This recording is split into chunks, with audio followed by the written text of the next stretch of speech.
noise. And so I brought it to Rob, and he said no. And he said, okay, but only if you do it, I guess. And I said I would say no to anybody else. Oh. We've worked together a lot. And so we just developed this piece and vocabulary of like how to enunciate or emphasize different moments, and who has the moral and political power in those moments. I sat through a lot of rehearsals, and we ended up choosing like 4 places that we really wanted silence, and I think we succeeded in those 4 moments. Maybe you can speak more about if we did or not. And I guess that was this process. Okay. Well, I think first off, I have to congratulate you. I think in general the show was wildly successful from a sound design standpoint. I think very specific things are the marriage of design elements that you guys were able to accomplish. I think what you did with the lighting and the sound together as a team were very successful. I think your delay fills and working with the scenic designer were very successful. That specifically, in my book, deserves huge congratulations. I'm very insistent on delay fills, and I'm very insistent on invisibility. Last thing you want is distraction, and there were a couple times where they drew attention to themselves very appropriately. Okay. And if you weren't a sound designer, or if you weren't aware of them, you wouldn't have known. But as you discussed earlier, I too hate the speaker from God, and and that was critical, I think, in your location.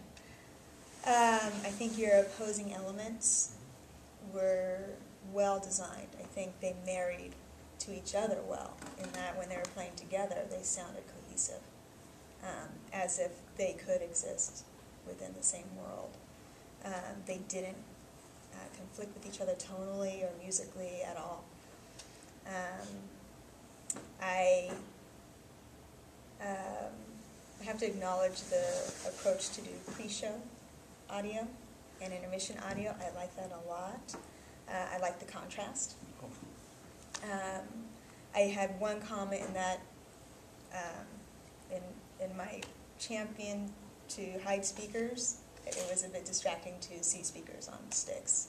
Oh, outside, yeah, it felt kind of like maybe theater of the absurd, where you sit on mats and you know exactly where you are in the theater, and there's a speaker on stand and it's kind of in your face. Can I talk about that for a second? Yeah, absolutely. I knew that there were speakers out there.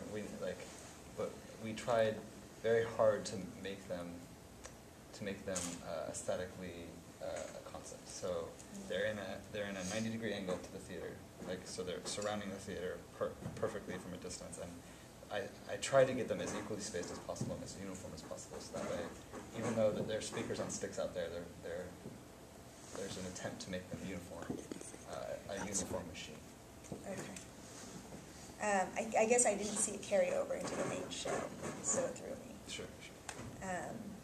Now, all of the critiques, I think the general picture is congratulations. The show was successful. Everything else is personal taste at that point. So, how much did you get into it? Most of the show absolutely worked for me, which is rare. I'm pretty critical. There were a few parts that I think could have used either a different approach or were distracting somehow. The most importantly, the first transition from mechanics to the, I think the Sopranos was the first one.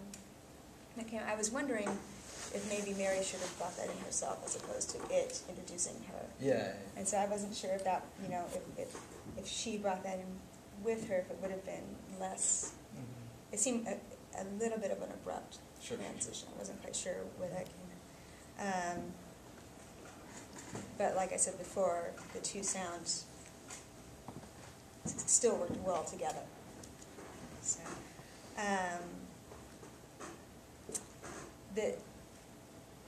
it was really, really successful, and then in Act 2, I was thrown just a little bit. I liked the birds. I liked being, I liked being exterior, I liked the birds, but I felt like they went away for that moment of choice, and then they came back. I thought maybe by widening your palette of species, if you will, a more hollow bird when you came back, could have come in the foreground. Sure. Something that cooed rather than a parakeet. Not a parakeet, but a sparrow. Sure. Chirp. Might have introduced it might have emphasized those choices or what had just happened, as opposed to just kind of, all right, we're back to normal now, here we are in the park again. As we know, nothing happened.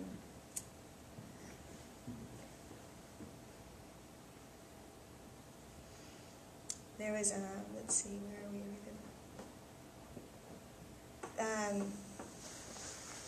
There was a tone that happened right after that moment, right after those birds, and I wasn't quite sure where we were, because we had a palette at this point of very clearly, we know we're here, then we went to a tone, and I was kind of like, well, where are we going? I wasn't quite sure where we were going, and I felt like the tone maybe came in a little bit too soon, and that when Mary was assaulted, maybe it could have waited just a few minutes for that tone to take. It was a beautiful tone. Thanks. Not all tones are beautiful. And I was a little confused by the choice for the assault, the violins, the strings. Instead of Mary? Yeah. It's, okay. What was the choice? So Mortimer, from the beginning, from his first line, it's this thing of he has to, if he wants something, he has to have it, and just appreciate it from afar. Mm-hmm. And I think that was his epic downfall moment, or his from the beginning he says, I wanted to see it and touch it. This is when and then he looks at Mary and he's like, and then I saw you. Mm-hmm. And he never refers to seeing and touching her, but I think that moment is his final hurrah, I guess. And I think it's the reason it's not Mary. Actually, Vinny had come to your same comment. And I think the reason that it's not Mary is because this is when Mary finally realizes that these are all of the men that have been in her world. Right. And so it's a moment about Mary, but I think it's more a moment about Mary realizing who Mortimer is. Okay. And all men are. From a woman's standpoint, even with with that note in mind, I didn't feel masculine or revealing in any way. It actually felt kind of distant and dry to me, and you used some tools in the first act with pitch shifting, and I'm wondering if something more masculine, like cello strings or something. There's a lot of anger happening on stage, and it was very scary for me. It was a very scary moment, and the audio just didn't sound scary, and it felt like playback. It didn't feel like that moment when you're very scared and the world slows down and, please, my God, someone help me, and what the hell was happening here. That was the only part in the play where I felt very disconnected. And I'm not sure from a masculine standpoint if it read differently or not. Signing, wonderful. Oh, yeah. Good. Yeah, right on. That was really, really great. That was one of my favorite parts, I think. And it's so simple, but it was just perfect. And the ending was challenging. And I think you did a good job of it. I think that ending for a sound designer, is kind of brutal. For everybody, I think. Yeah, and for the reader too, of the for play. you too, yeah. You're like, what? Lost a page. But I think other than those very, very few moments out of your huge soundscape and your technical achievements and your speaker design, those were like the only few moments that just kind of threw me. Everything else was just beautiful. Thank you. Mm-hmm. Thank you for letting me hear it. Great. Well, then let's move on to some directions. Bart, if you want to offer some thoughts. Sure.